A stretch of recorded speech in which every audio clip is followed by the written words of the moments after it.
Today on GrowthShares, let's analyze and see whether SBUX is a great long-term investment. The company analysis is divided into three broad factors: the business, the stock, and the price. Furthermore, these three factors are subdivided into 14 metrics that give us the complete picture of the company. Each factor and each metric are given different weight, together adding up to 100% of the overall analysis. Each factor and each metric are then given a grade from 1 to 100, with 1 being a failed investment and 100 being extraordinary. When everything is put together, a final grade will be given, also from 1 to 100. Most companies that I'll analyze in this channel will hover around a grade of 50. Companies with a final grade of 81 or higher will be included in my Great Investments playlist.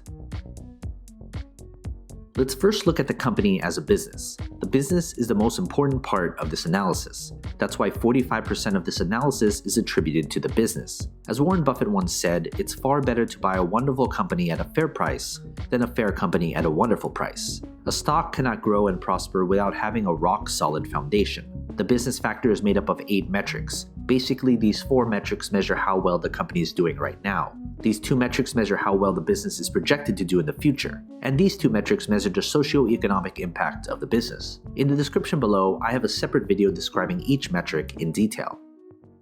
Based on this grade, I would consider this a below-average business. Investing in a good business is what matters most, and everything else going forward would need to be great in order to make this an attractive investment.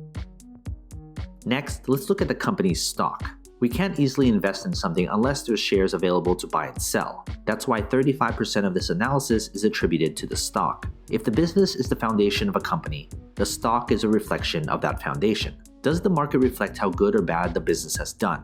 And how does the market think the company will do going forward? That's what the stock tells us. What matters most is return on investment. There should be some correlation between the business and its stock. The stock factor is made up of 5 metrics. Basically, these 3 metrics measure how well the company's stock has done, and these 2 metrics measure how traders and investors perceive the company as an investment. In the description below, I have a separate video describing each metric in detail. Based on this grade, I would consider this an above-average stock. Combine that with an average or better business, this should be a company on your watch list to see if further improvement can be made. Finally, let's look at the company's price.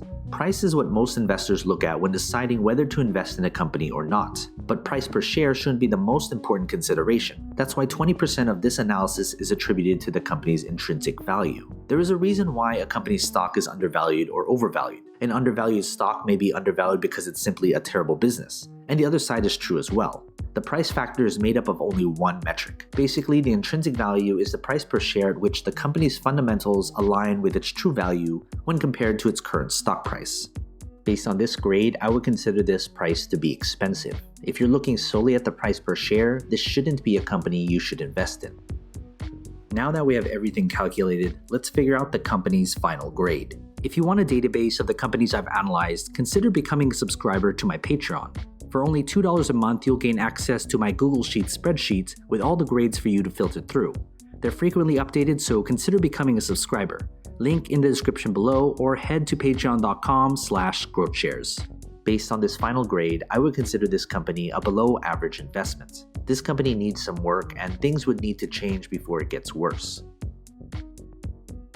Some of you will put different importance on different aspects of my analysis. You may solely just be looking at the price per share. Others may look at the business. But if you're looking at this company as a long-term investment, you should look at all 3 factors because it paints the entire picture of the company. When it comes to the final grade, it doesn't necessarily mean I'm bullish or bearish on the company's stock. Grades are adjusted to take into account the company's industry, sector, and competition. Of course, major news does have an effect on the company, but my analysis is built upon a solid foundation that focuses on the long-term health of the company. From time to time, I will reanalyze a company and share it with you. So you've made it this far, shoot me an email. I'd love to get in touch with you and talk more. What company should I analyze next? And do you agree with this company's final grade? If you want me to analyze more companies, hit that like button, subscribe to my channel, and share this video with other investors. And as always, take care of your money.